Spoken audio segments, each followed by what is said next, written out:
Today, let's make a soccer ball coaster perfect for the World Cup.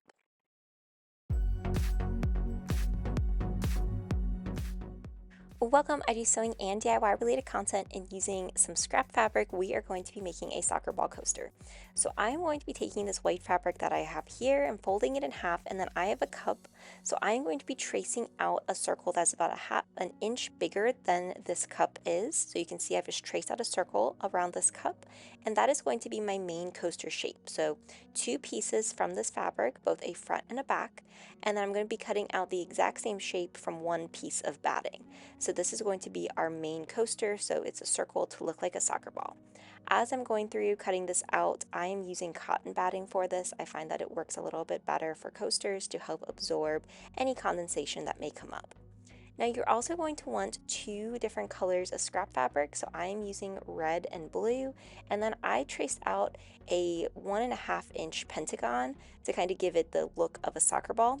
And then I'm going to be doing a zigzag stitch around each of these pentagons to hold it in place.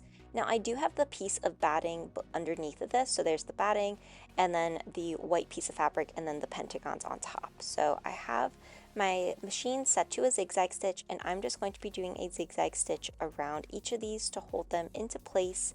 This was probably the most time consuming part. As you can see, the batting is underneath, but this is going to be the front of our coaster. So now I'm just going to repeat those exact same steps for each of these pentagons. So using that zigzag stitch and going back and forth between the edge of the fabric and then the white fabric just to hold it in place and to give it a really fun applique look.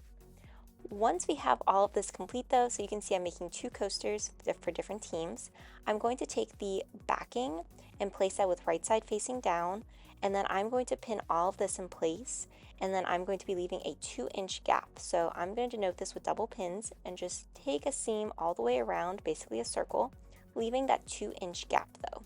So I'm going to bring this over to my sewing machine, starting at that first pin and just taking a seam all the way through to hold all of this fabric together.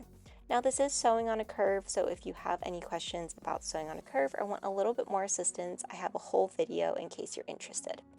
Now when I get to the second double pin, I'm going to stop, and then I'm going to go through and just trim a little bit of this extra fabric off, and then I'm going to clip my curves. So what this means is I'm just going to cut little notches into the fabric itself, that seam allowance, being sure not to cut into the seam itself, but just giving this so that when we turn this right side out, the fabric has a little bit of breathing room, to the idea that the seam allowance won't be bulking up as much. So now I'm just going to turn this right side out through that little opening, very carefully pushing it through. If you need to, you could use a turning tool, or you can just use your fingers like I'm doing here. But here is what our soccer ball looks like. So whenever you are working with these coasters, I highly recommend, after you have most of it completed like this, to do a nice solid pressing.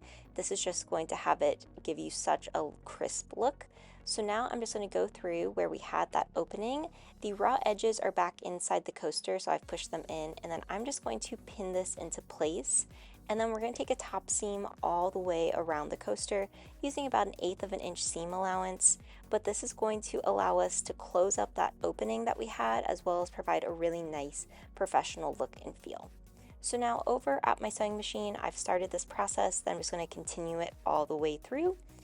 And at this point, your coaster is actually complete. This is such an easy project. You could make so many of these if you're having any sort of watch parties, or if you just really want, if you love soccer and want to have a soccer themed coaster. I thought these were so fun to make though, and I will be having them up for the World Cup.